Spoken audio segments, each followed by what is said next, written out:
So why did you? You promised yourself you would never do it again. And you meant it.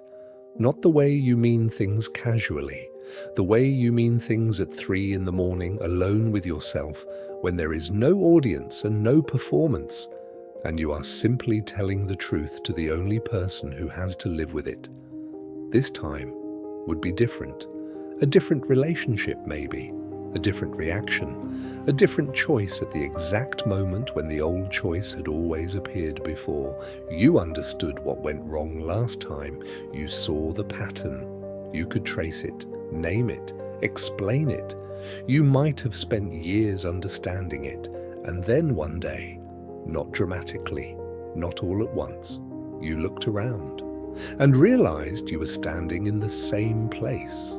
Different person, different year, different circumstances that somehow led to the same room. And the frightening part wasn't the repetition. The frightening part was that you saw it happening. You watched yourself do it and still couldn't stop. What if understanding your pattern was never the same thing as changing it? There is a particular kind of exhaustion that comes from this. Not the exhaustion of ignorance, the exhaustion of knowing, the person who has read the books, done the work, sat in the therapy sessions, understood the childhood, traced the origins, named the wound, and still finds themselves in a moment of stress or intimacy or pressure, responding in exactly the way they most wanted to leave behind. It feels like failure. It feels like proof that something is fundamentally unfixable, but the feeling is wrong about the explanation. What you are experiencing is not evidence of weakness or permanent damage. It is evidence of how deeply the brain learns, and how differently two things work that we tend to treat as the same, understanding a pattern and changing one. The brain is at its most fundamental level a prediction machine. This is not a metaphor. It is one of the most consistently supported frameworks in modern neuroscience. Every moment of your waking life, your brain is using everything it has previously learned to generate predictions about what will happen next, what that person is about to say, whether this situation is safe, what your response is likely to accomplish, what comes after this choice. These predictions are not conscious deliberations. They happen faster than awareness, below the threshold of attention, constructed from thousands of previous experiences, compressed into automatic expectations. And here is where patterns become complicated. Familiar situations carry familiar predictions. The brain already has a model. It knows what usually happens next. It knows which responses have historically produced relief, connection, safety, or at least the reduction of uncertainty. Predictability has a value that is easy to underestimate. Uncertainty is expensive. It demands attention, deliberation, new learning, the possibility of being wrong in ways the brain cannot yet anticipate. The familiar does not always lead somewhere good, but the familiar is already known, and what is already known requires less of the brain than what must be discovered. The familiar is not always where you are safest. It is simply where your brain already knows the ending. The neuroscience of how this becomes automatic begins with repetition. At first, a behavior requires conscious attention. A new relationship involves deliberate choices. A new response to a difficult emotion takes effort and focus. A new pattern of interacting requires you to slow down, notice, decide. But repetition changes the architecture. The more often a behavior is executed in a particular context, the more efficiently the brain can run it. Deep within the brain, a set of structures called the basal ganglia play a central role in this process, involved in learning sequences of behavior, storing context-dependent responses, and gradually automating what was once deliberate. Research by Anne Graybeal and her colleagues has documented how repeated behavior can shift from effortful and conscious to efficient and automatic as the brain compresses the sequence into something closer to a reflex. This is one of the brain's most remarkable abilities. Without it, ordinary life would be cognitively exhausting. Walking, driving, speaking, making coffee. Every routine action would require the same careful attention it demanded when you first learned it. Automaticity is a gift. The gift simply does not distinguish between the behaviors worth automating and the ones you would rather leave behind. The brain turns repeated behavior into a road. The more often that road is traveled, the less navigation it requires, and the road does not disappear simply because you have decided to stop taking it. Now, here is the moment the science becomes genuinely surprising. You spent months changing, or years. You built new responses, new ways of communicating, new ways of managing what used to overwhelm you. And it worked. You were different. You felt it. Then one terrible week arrived. You were exhausted, under pressure. Someone said exactly the wrong thing at exactly the wrong moment. And something happened. A version of you that you thought was gone answered first.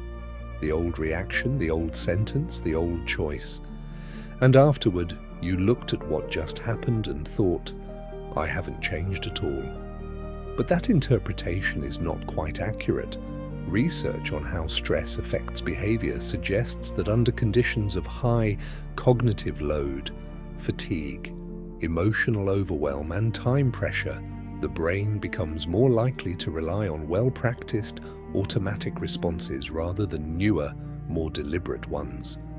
The flexible, effortful system, the one that deliberates, considers, chooses carefully, requires resources, attention, energy, cognitive space. Under pressure, those resources are already occupied, and what is oldest, most practiced, most deeply automatic, becomes easiest to reach. Stress does not always reveal your true self. Sometimes it reveals your most rehearsed self. The version of you that appeared in that difficult moment was not proof that nothing had changed. It was information about which response was still most practiced under pressure. Two roads can exist simultaneously, the new one still being built, and the old one still there. In ordinary conditions, you can choose the new one. Under sufficient pressure, the brain reaches for what it knows best. This is not a sentence. It is a map, and maps can be updated. But here is the part that most people never fully understand. And it is the center of this episode. Why is insight so often insufficient on its own? A person who has genuinely understood their pattern, who can trace its origins, name its structure, describe its consequences with clarity and precision, often discovers that this understanding does not automatically produce change. They know exactly what they are doing, they know why, they know where it came from, and they do it anyway. This feels paradoxical, but it makes complete sense once you understand something crucial about how the brain learns. Understanding and practicing are not the same process. Understanding activates systems involved in language, narrative, and the conscious organization of experience. It can reveal the structure of a pattern. It can name the mechanism. It can generate insight that is genuinely true. But behavioral change requires a different kind of learning, the kind that comes from repeatedly executing a new response in the context where the old one used to appear. Recognition is not rehearsal. The map is not the territory. Knowing the name of the road is not the same as having traveled the new one, often enough that it becomes available under pressure. You can understand the old road perfectly and still need to build another one. There is a particular type of pattern that deserves its own attention. Not every repeated behavior is a simple habit.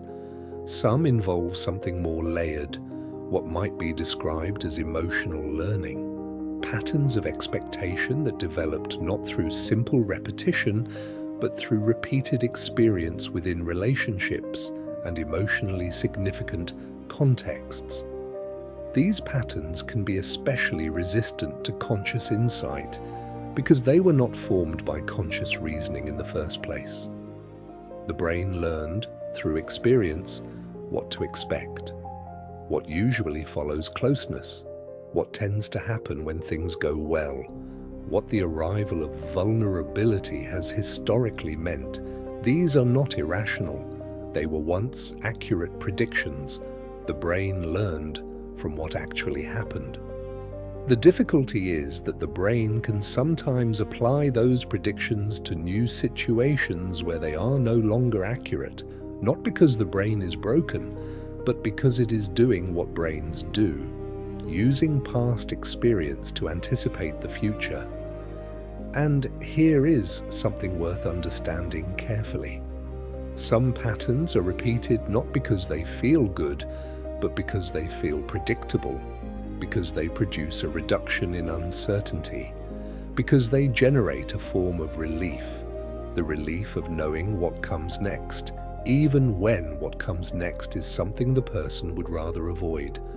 There is a difference between "this feels good" and "this stops the discomfort, at least temporarily."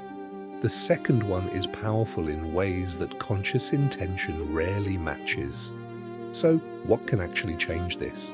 Not a technique, not a list, one central model that the research supports. Every pattern has a structure. There is a cue, a context, a person, a feeling, a moment of stress that precedes the automatic response. There is a prediction, what the brain expects the old behavior to accomplish, the relief it anticipates, the familiar outcome it has learned to expect. There is a response. The automatic reaction the brain has compressed into something that happens before deliberate thinking fully arrives. And there is a consequence, the immediate feedback that continues to reinforce the pattern, even when the longer-term consequences are ones the person would choose to avoid. The place where change becomes possible is not in the understanding of this structure. It is in what gets practiced in the moment after the cue appears. Research on what psychologists call implementation intentions suggests that specifying in advance what you will do in a particular situation can significantly improve the likelihood of actually doing it. Not, "I will react differently," but, "When this specific situation occurs, I will do this specific thing." Not because having a plan is magic, but because the plan reduces the time and cognitive cost of choosing differently in the moment when the old response is already preparing to activate, and because every time the new response is practiced in the context where the old one used to appear, the new response becomes slightly more available. Not more true, more practiced.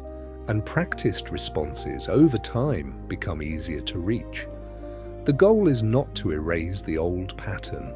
It is to build another response until it becomes genuinely competitive. Here is the reframe this episode wants to offer. You may have spent years reading your own repetition as evidence of failure, as proof that you are unable to change, that something in you is fundamentally stuck. Understanding the neuroscience does not remove that responsibility. It changes where responsibility begins.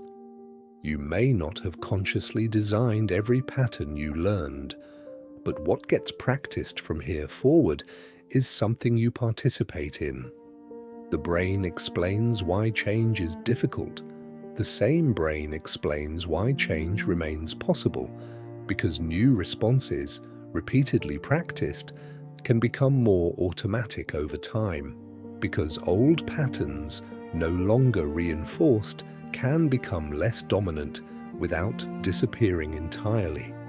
Because the road you have traveled most is not the only road in the brain, it is simply the one with the least friction. And friction can be changed. Return one final time to the ceiling, 2 hands. The gap between 2 fingers that Michelangelo never closed. For this episode, the gap is somewhere different. It is not between God and Adam. It is not between achievement and fulfillment. It is smaller than all of that. It is the fraction of a second between the old response and the possibility of another one. The moment when the cue appears, when the familiar pattern knows exactly where to go, when the old sentence is already forming at the back of the throat, and then, for the first time, or the 10th time, or the 100th, something different happens. Not because the old road disappeared, because another road finally had enough practice to be there when it mattered. That gap, that fraction of a second, is where every act of becoming actually lives.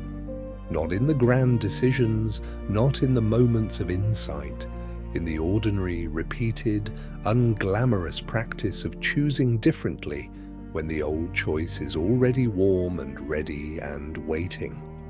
The past does not disappear when you change. It simply stops being the only road your brain knows how to take. Every neuron remembers, every thought changes you, every choice rewrites you. The gap is still there, the spark is still crossing. So become.